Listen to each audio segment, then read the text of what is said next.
Greetings, this is Bloodrill and welcome back to Let's Play Pillars of Eternity. Of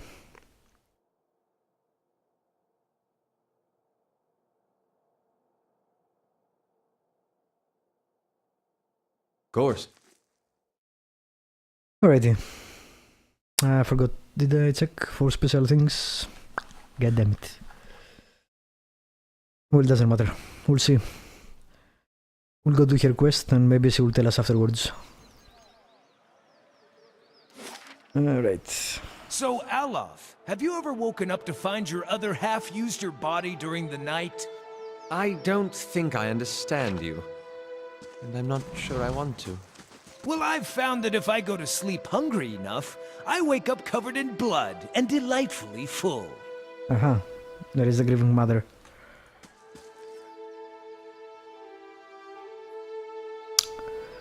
This middle-aged peasant woman is dressed in a brown leather cloth, dropped down to her knees. Her hands are working at separating stringy colorless vegetables in a pile before her, stripping the heads of the long fibrous stems with a paring knife. She discards the stems one by one, placing the heads of the vegetables into a small cradle-like basket in front of her. She doesn't greet you as you approach. You are not sure she even knows you are there. Alright. Excuse me. The woman doesn't respond. She keeps stripping the heads of the vegetables with a steady rhythm. She may be deaf. There is no indication she heard you. Study the woman. At first glance she seems nothing more than a middle-aged woman.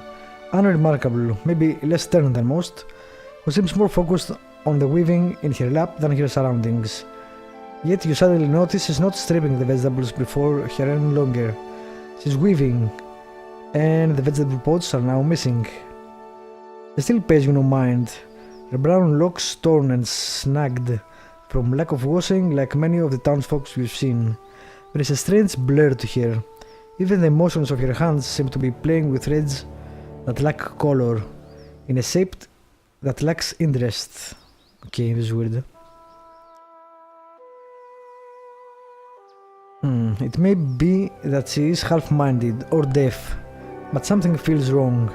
As you watch, her knitting takes an odd cadence, and you have a terrible suspicion that something lurks beneath what your eyes are showing you.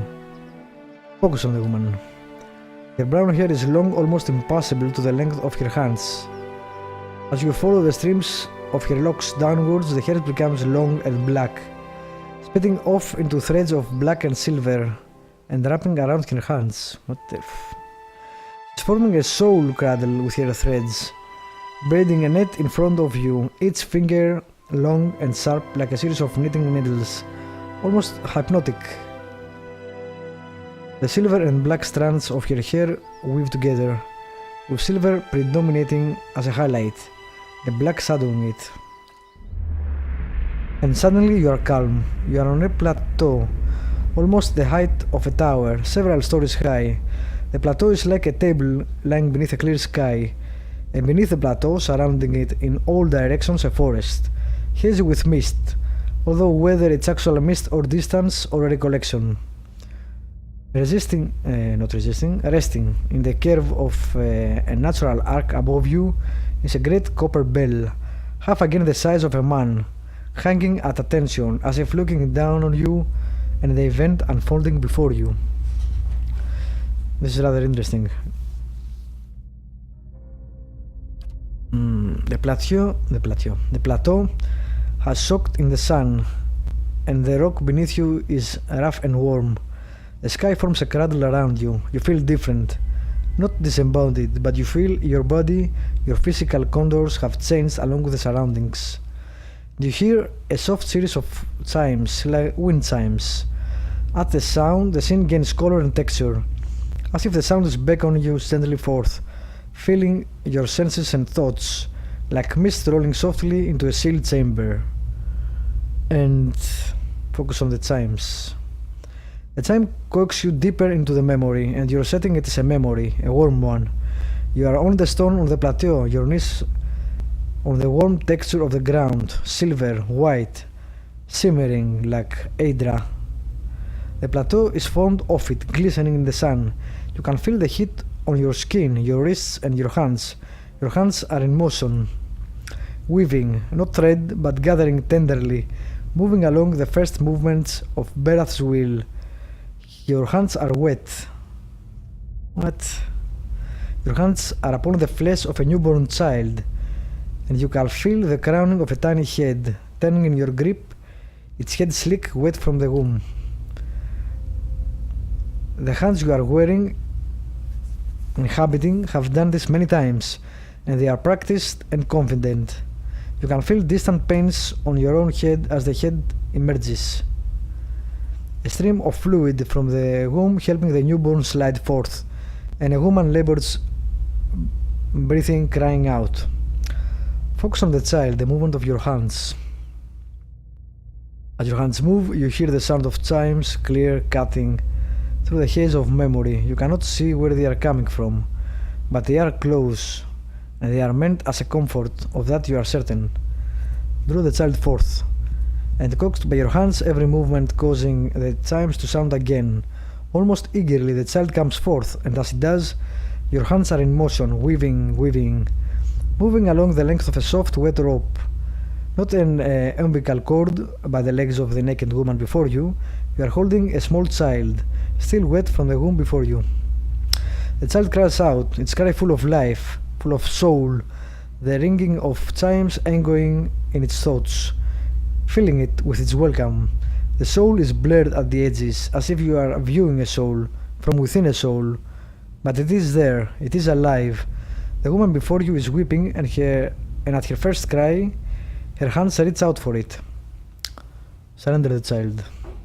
You surrender the child to her, something you have done many times before, and as your hands move, the chimes echo the movement, and you realize the chimes are hanging from cords on your wrists, and where once they echoed in the memory, they are now echoing in the child's mind as well.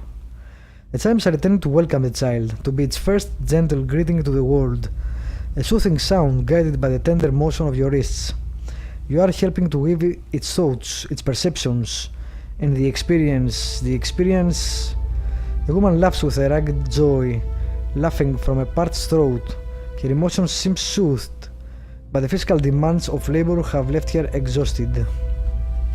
But the child is here, the child is safe, and all atop the plateau is peaceful, calm, distant, flattening out as the memory persists. Okay. Slowly pull back, retreat from the memory. With effort, the scene bleeds of color and your mind becomes your own again. There is no pull, no anchor, yet the sound of the chimes remain. As they exist in the memory, the sound here as well, and they are hanging from woven braids on the wrist of the woman before you. Even as your head is spinning from the touch of her mind, the sound of the chimes on her wrists are sharp and clear, as if coaxing you back to the real world.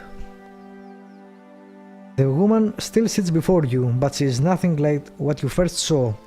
She is wearing black, threaded garments that drape over her form like streamers.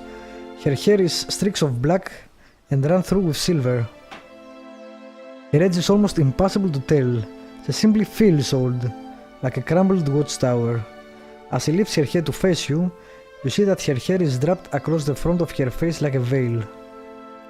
What you first saw of her was a mental glamour of some sort, unconscious, and you realize what you see is not what the world sees, and you are perhaps the first to see her true self. Still, you don't sense a threat in the realization. If anything, you feel a sense of relief from the figure. You can hear her thoughts, and she is glad to at last be seen. Who are you? I am seen, but the eyes of others do not remember. You were the first to see me as I am, the call stripped aside. There is a light touch on your mind, a caress, and her left hand mirrors the motion of the touch, reaching up to the air between you. You hear the chime on her wrist sound softly, her hand moves as if pantomiming, resting on your cheek at a distance, and she speaks softly and slowly. Your memories. The cadence of wheels on a caravan track. Fever. Questions by running water. Violence in a night's campfire. Arrows in the dark. and fleeing. Falling rock and cracking stone, and a storm. The storm. The storm that brushed you. Did its screaming wake you from your mind's cradle? Your memory of it is painful. Its cry is difficult to ignore. It's like a child. Many children crying out.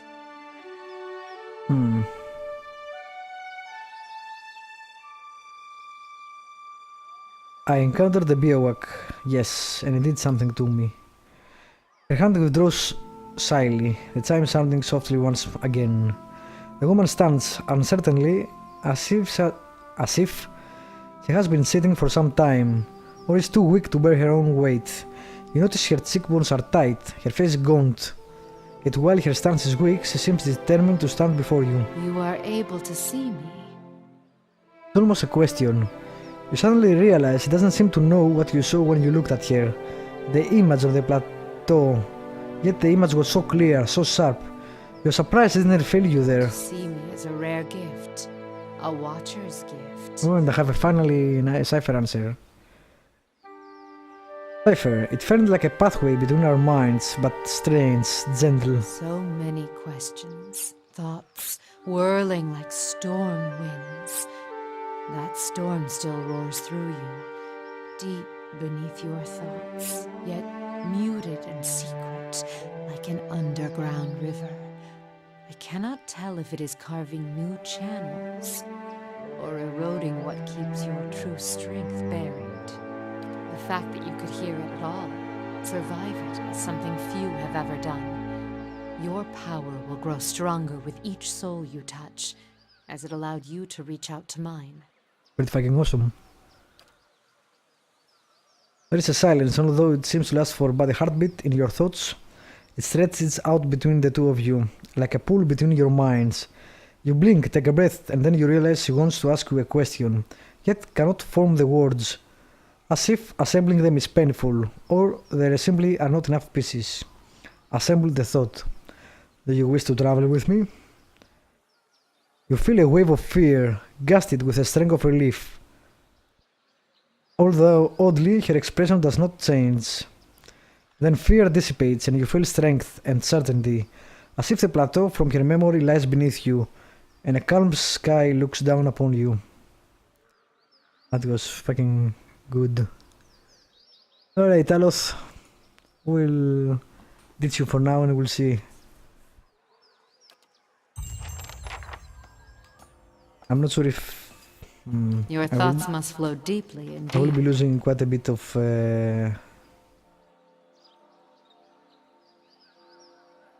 my firepower there, but we'll see. Oh, she has new abilities too.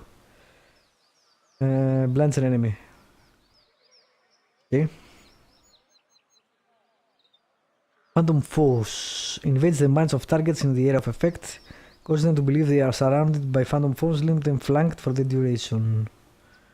Recall agony. Cause the target to relieve the psychic trauma of an injury moments after receiving it, experiencing the damage all over again. Fracture volition. Violates an enemy's memories to bring vivid recollections of a past failures to the surface, leaving them target hobbled and weakened. Pain block. Provides an ally with a mental block on his or her pain, grant a bonus to their damage reduction and regenerate endurance over time. That's nice. Mind lance. Is that different from mine? Nope. But I didn't see that spell. Interesting. Alright, new companion. Let's save. And then we'll speak with her.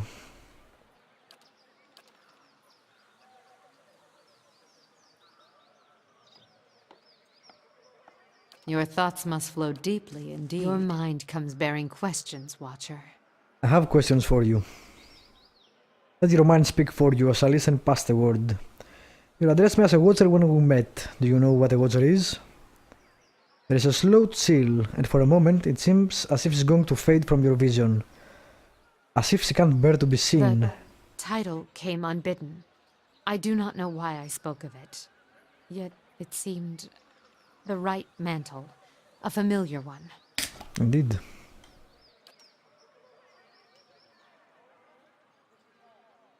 Yet I do not know from where it came. If I have given offense, oddly enough, it feels like she's not speaking to you. It feels like she's speaking to an audience. The air takes on a curious edge, a chill which persists for a sub moment, then fades into a dull fear. If I have given offense, forgive me, forgive me. You would know more than I. Have you encountered watchers before? I do not know. It's an old feeling, I do not know where it stems from. It was a word that arose when you saw me. It is said watchers see much the others do not, and I have been hidden from the eyes of others for some time. Let me ask about something else. I want to ask about the other thing. Why are you afraid? Aha, it's the same answer. Okay. How is it no one can see Their you? eyes see me, but their minds will not remember past the call. A call? My face is like the call of a newborn, hiding the face beneath. And for my body, I am able to wrap myself as a mother cradling her child.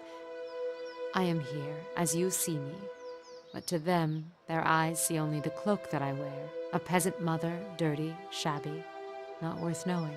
As a watcher, you see more than others. To the eyes of most, I am as unseen as the spirits you share memories with. How are you able to affect minds? I divert the flow of their senses down a different path, to a place easily forgotten.